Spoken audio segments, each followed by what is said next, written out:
I know. Hello. Hello, everyone. Hello, this is Gregory, aka Goldielovesu, and I am host of Getting Great People to Know. I am also host of our weekly show with Spicy Ray on Sunday, Love to Love You. Today we're speaking to Michaela Freiburger. She works here in Dubuque, and she is going to introduce herself, so you can get to know her. Sure. So my name is Michaela Freiburger, and I am, by day, I work for Dubuque Main Street. I'm the program specialist. And by night, I'm a local foodie. And so that means I am the chair of the Dubuque County Food Policy Council. Yeah, so we're going to be speaking about both of those things today.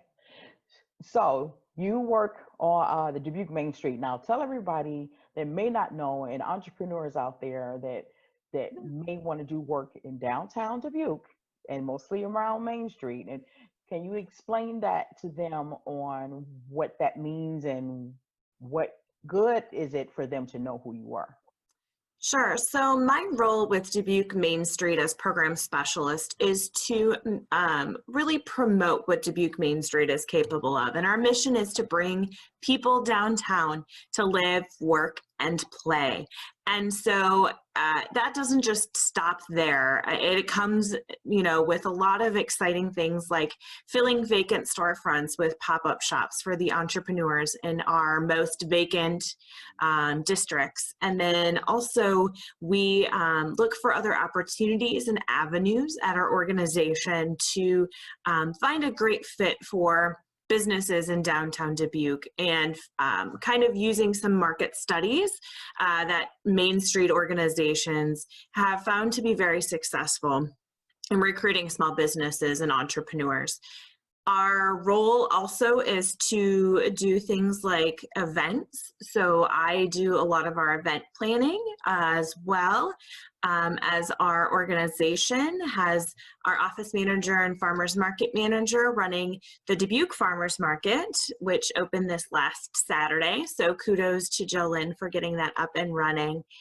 And we also look to kind of bring some, partnerships with those who are looking to kind of do a little bit bigger of projects as well. So that private and public partnership. So all of those things kind of fall under our 4-point approach, which is DOPE. So it's design, organization, promotion, and economic development. And I kind of covered a little bit about how each of those fits within my role at Dubuque Main Street. Cool. Awesome. I love that. And I love that acronym, DOPE. Yeah, that's dope. Exactly. Okay.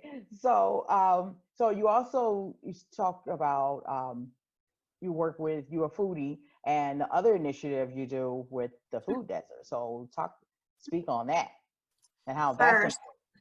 Sure. So about 2 years ago, there was a group of us who worked together to take our proposal to the Board of Supervisors at Dubuque County to say, hey, we need to create this council surrounding the local food system. And we had a couple, like back and forth, and finally we were, actually adopted as a food policy council in Dubuque County.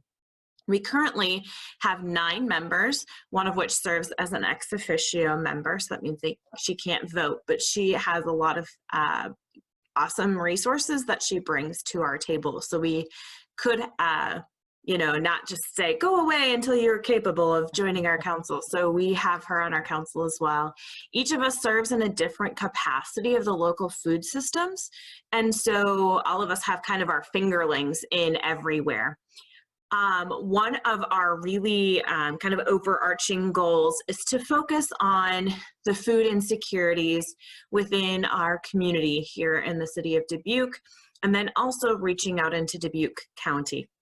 And then there's other councils in Iowa. There's 3 other councils in Iowa. So I serve as the liaison to go to the other councils and talk about the crazy things that we are deciding to do. So things that I have done in tandem with the rest of the council is weekly we meet with all of the local food whoever wants to join, the local food systems coordinators, and talk about what we can do to build a longer term strategy surrounding food, specifically addressing food insecurities. And so one of our members had come up with the idea of, why don't we do a Great Plant Day? And so, kind of time went on, and we had other priorities that kind of arose, and addressing, needs and making sure people were fed is first and foremost. And so today we, as a Food Policy Council, delivered 1,000 packets of seeds. Yeah, it's a lot. So the seeds are already mixed into the soil, so they can be distributed through Project Rooted, which is helping to feed a lot of our kids in our community, as well as the Marshallese community. Cool. And so we hope that on Friday this week, everyone has a chance to just mass unload and plant something, whether it's in their kitchen or it's something, that can go outside on a deck, or if they have some space outside, planting something as it relates to food. And that's our first real step in promoting, building that resilient food system and encouraging people to try it. You can grow lettuce in a cup. You can grow parsley in a cup. If you have bad breath and you have to wear a mask, eat some parsley beforehand, and it'll help solve that issue. But we really look to be that leader in making it so, even after our current craziness in our world, that there is something that we can take away as a community and move forward, as it relates to local foods, whether it's buying from farmers or growing your own food.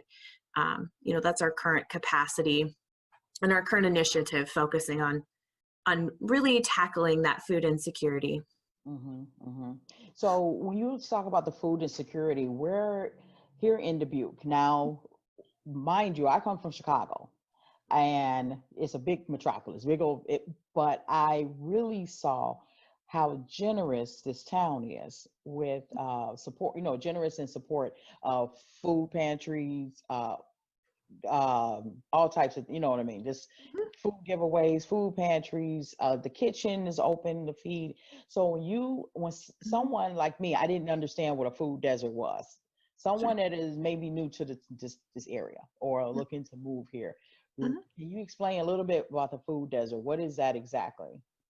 Sure. So it is based off of the walkability or the access within a mile radius to access to fresh fruits and vegetables. So like a grocery store that is reasonably priced and can give you, that fresh fruits and vegetables, whether it's from a farmer or it's, we live in Iowa, so growing seasons are a little shorter here. But there are two major food deserts in the city of Dubuque, one of which is kind of along the bluff on the north side of Highway 20 off of South Grandview, kind of by where Finley Hospital is and over by Fenland Place. That is because there's no grocery stores providing that fresh produce. The Dubuque Farmers Market area, kind of where it typically is on Iowa Street, in downtown Dubuque, that area is also considered a food desert because there is no grocery store offering that fresh fruits and vegetables within that radius. Back in the day when mom and pop shops were located along Main Street and Central in Iowa, people could go to multiple stores and get their fresh fruits, then their meats, then their vegetables, so it has completely morphed now into, we have two larger supermarkets that people have to attempt to access. And so it's, things like the food boxes that have been putting up, and I know Jackie Hunter has one up in her yard, that people put produce or canned goods in, is a great opportunity to offer food in those food deserts. And then same thing, Pat Murphy, who also is in a food desert next to Washington Middle Right. School. Yep, Yeah. that's another opportunity. So those are things where, you know, while it's not growing season and people don't have an abundance right now, it's a good opportunity for families to access food. Yeah, I agree because I just think it's just really awesome because I'm thinking about the Washington Park garden. They have the, their community garden. I like that, and I like the idea that you're doing the seed giveaway. That is like really awesome because a lot of us that mainly most of downtown, and Sure. I'm downtown. There isn't a lot of space to have a garden. Mm-mm. We don't have, and the side of the building I'm living on, I can't really grow much. I can put No. things in the window, but the lack of sun is, so I have to grow things that don't require a lot of that stuff. So when you have people like that, that would be something that I guess that's good for them to know. If they Mm-hmm. can come pick up something, where else can they get resources? So that would be part of what you're doing when you all do that. Mm-hmm. You all have more resources for them or education for them. Yes. So on our Facebook page, we really have been pushing in the last 2 months about containers and what size containers you can grow different types of fruits and vegetables in for those who do have outdoor patio space. Does not have to be very large. It can be pretty limited. And then the same thing if you have a windowsill that you can get sun in and you can open up your window and provide that. It does make a difference. When you don't have a patio to have that opportunity to grow food.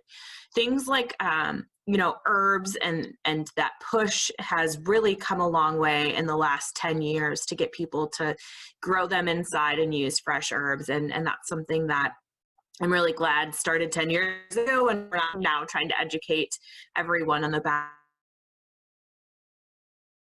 really trying to at least post a couple times a week about how people can do that, because many people, as you mentioned, are not quite aware of how to do that. So we've tried to use one of our council members who is a master gardener to his full capacity and to help us with that education piece. It's great. Good, good. I love that. I love that is definitely most important, especially now with the with everything's going on with this lockdown or the reopening or surging, all this other kind of stuff. Just Mhm. it's uncertain, and then I guess this is something that's very valuable for some people to know that they too can find out how to get their own food, grow their own food. How can you participate in, with you all, with your, so because I know there's a lot of wealth of information. A lot of us don't understand or don't know where to get it from. I'll put it that way. So Mhm. with this that you're doing, and you all do the what you're doing on Friday, you say, and you're going to give more information Correct. for that. You're going to give Yep. more information for that. Okay, so I'll Yes, ask you we for do. that. We do have a Facebook event page as well, so Okay. I can give you I'll that.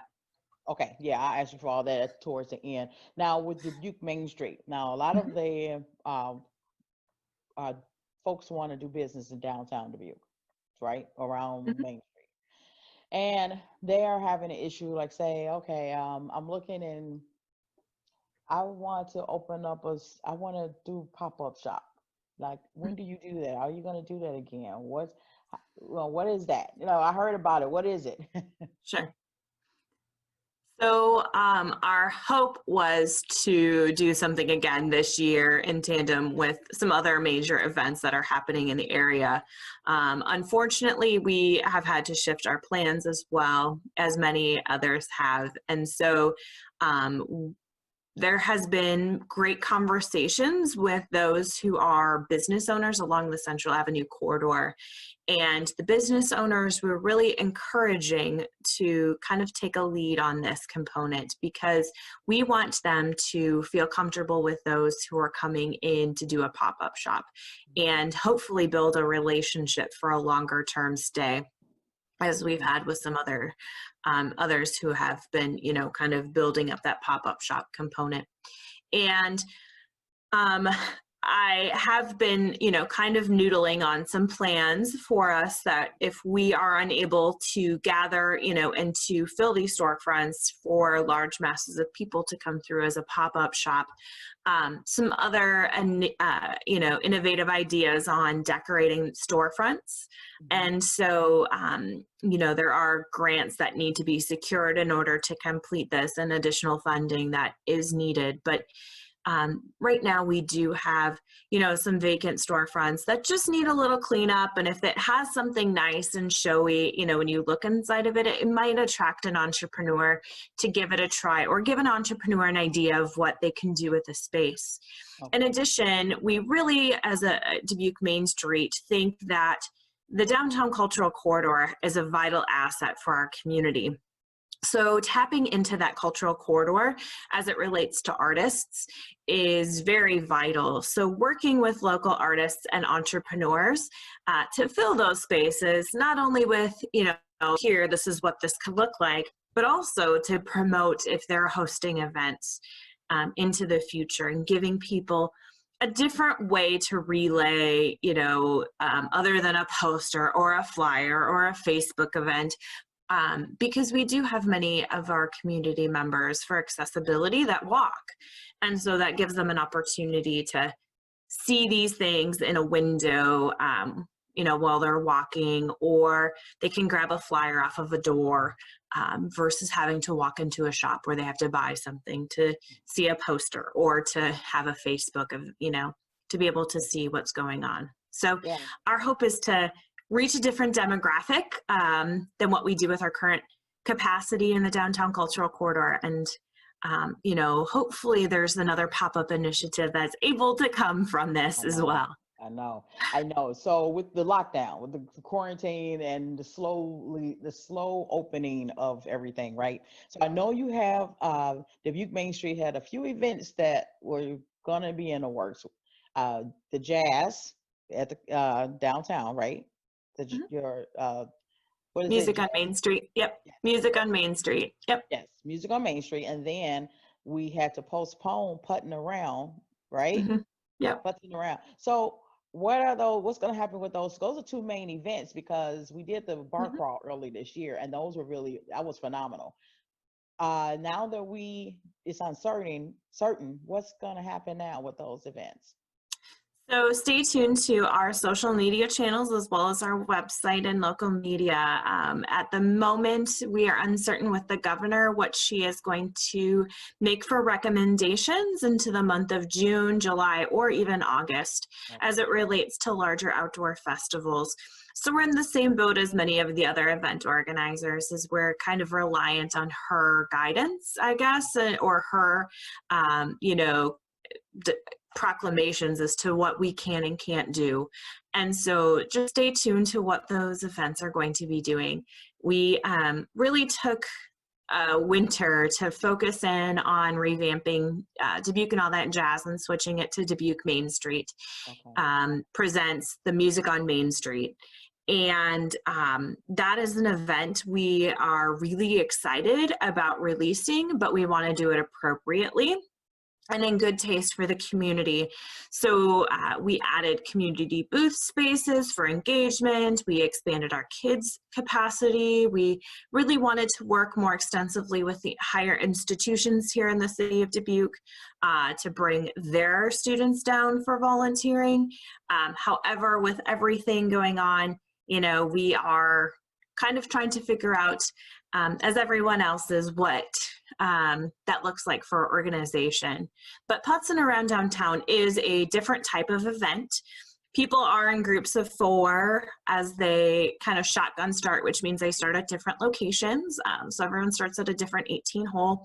And so people are able to space out a little further, as well as the places that they'll be going into won't be packed, and there won't be, a ton of people. Some places do kind of bottleneck up, but there's maybe no more than 10 or 12 people at that location. So we feel comfortable keeping the event kind of format for people going around downtown and golfing in these amazing venues. We have so many cool new places to showcase this year. Oh, that's cool. And Yeah, I'm really excited about that. And then to boot, we are celebrating our 35th year of being in existence in Dubuque. So we we really are trying to determine what our final party looks like, and how we can most safely, make plans for what that looks like into the future, and maybe going virtually with it. It's something where our organization has a lot of conversations currently happening. We really don't know exactly what the governor is going to declare in the next couple of weeks. And in addition, we want to make the best choices as it relates to what the community responded as to when they're feeling comfortable to go out and do these things as well. Okay. Yeah, that is something.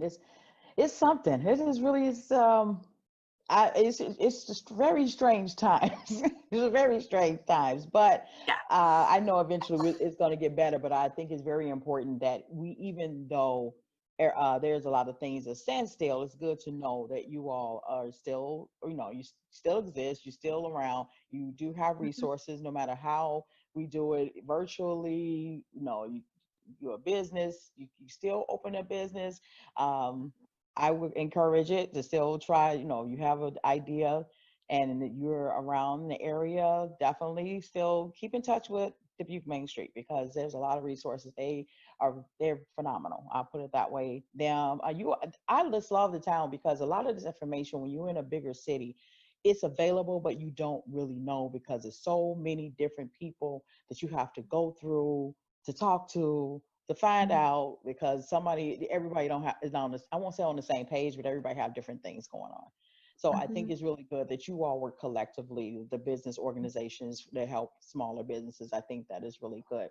So what would be, um, let's see, anything else I was gonna say, what would be good to give advice for a small business, but that would segue into what I want to say now. Is there anything else you want to tell us? Anything else you want to share with us before we close out?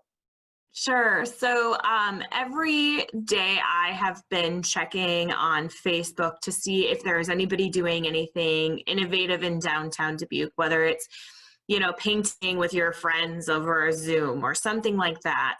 I feel right now, even, from a food policy council hat, if you have something creative that you're doing, people are craving you to share that, and it really could go viral because honestly, everyone, as Alonda has mentioned, is kind of trying to figure out what's going on, and it's super crazy times. And I also am like, what's going on? I have a 5-year-old at home.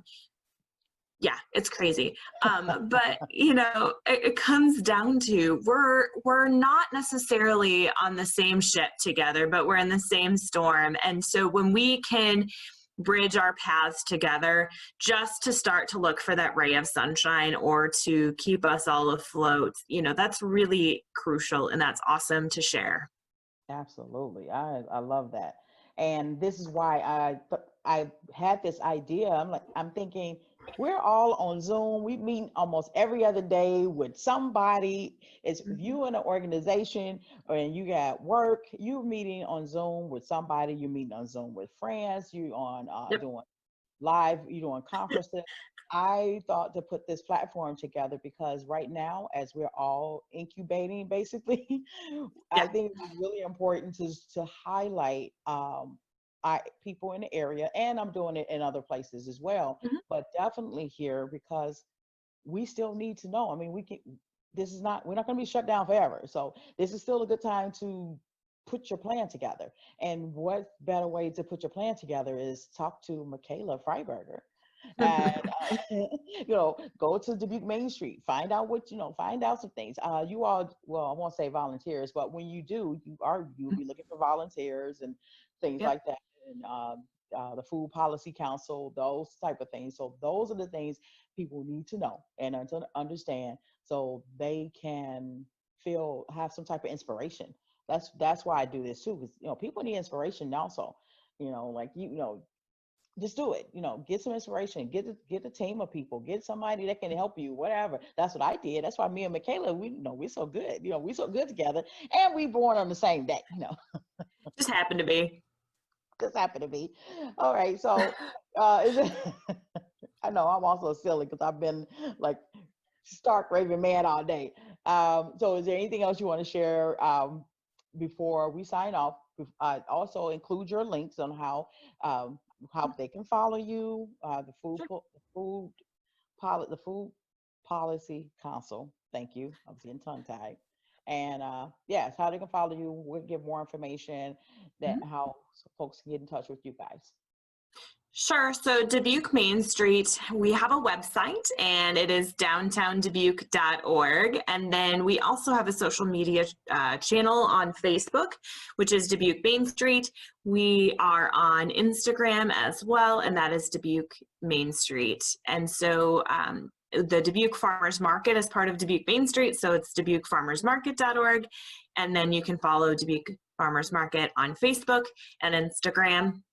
And then for the Dubuque County Food Policy Council, we have a link to the website that's through the county on our website, but we are Dubuque Local Foods Policy Council, which is a lot to say, on Facebook. And as I mentioned before, we do have an event page for Friday's Great Plant Day on there, as well as some tips. Hey, I want to come to that before. I guess I'll have to come before I go to work. Like work late Friday, so I got to come and check it out. I got to get over there. I want some You plants. bet. You bet.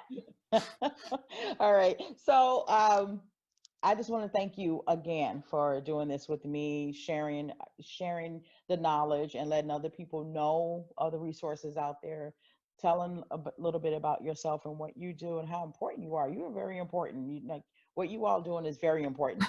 No, you are important. No, You are important but too. You have a lot of brilliant ideas. You do a lot of things, and I think and you're so welcoming, and you have so much knowledge that people should value you. I mean, I'm sure you value now, but you like there's a lot of value in you. You have so much worth, and so I really appreciate the fact that I know you, and I'm so glad that we have conversations because this is important. I didn't know anything about this thing on Friday. I know we talked about it, but you don't really think about it. But this is something everybody needs to know. So I'm definitely going to share those links and share this so everyone can see this. I'm going to put this on all my pages and YouTube so folks can see this because this is important. We need to really know about this. Seriously. Food is important. Food very and true. small business is important. So we definitely need to know this stuff. All right. So once again, thank you so much. Thank you guys so much for tuning in to Great People to Know series with my guest, Michaela Freiburger. It was a pleasure. Thank you. And you all want to know more information on Great People to Know on iPhoenix Media, email me at iphoenixmedia11@gmail.com if you would like to share your story. So stay tuned for the next episode of Great People to Know one-on-one with Goldie.